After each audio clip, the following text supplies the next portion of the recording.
Hi guys, most people want to buy the latest or even just presented car when buying a new one.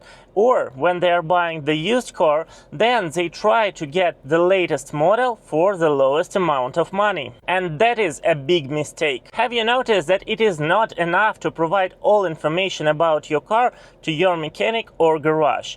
They will need your VIN number. And that is because any manufacturer changes a lot of components in their cars just every month. That is also why any recall campaign would contain not only the year of production but also a month. And the reason for it is very simple. Manufacturers just don't have enough time for long-term testing. And then they start just to test their cars on you, on customers. And in the first year of production, up to 20% of components can be changed in any model of any car. That is why the chance of facing some issues or problems with your car decreases dramatically with each year of production. And you will find much more bad feedbacks from those owners who own cars from the first year of production. And facelift, which usually goes after 4-6 years of car production, offers a chance to change not only small things and components in a car, but also main parts. So for you as a potential buyer and owner of the car, facelift is not just making the car more attractive.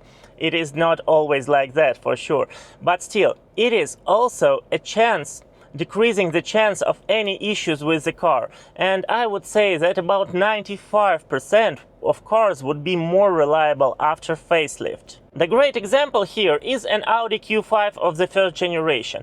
They presented it with S-tronic gearbox, which is almost the same with DSG. Quite progressive and economical dual clutch transmission, but not reliable at all in the first years of production. Audi faced a lot of warranty period repairs, and what did they do? They just presented a facelifted model with the classic automatic transmission made by ZF. I owned Audi Q5 of the first generation, the facelifted model, and there were absolutely no problems with this car. And to be honest, among more than 20 cars I owned, I always had more small issues with those cars that were pre-facelift. One more example if you want. Range Rover of the third generation was well known as an extremely unreliable car.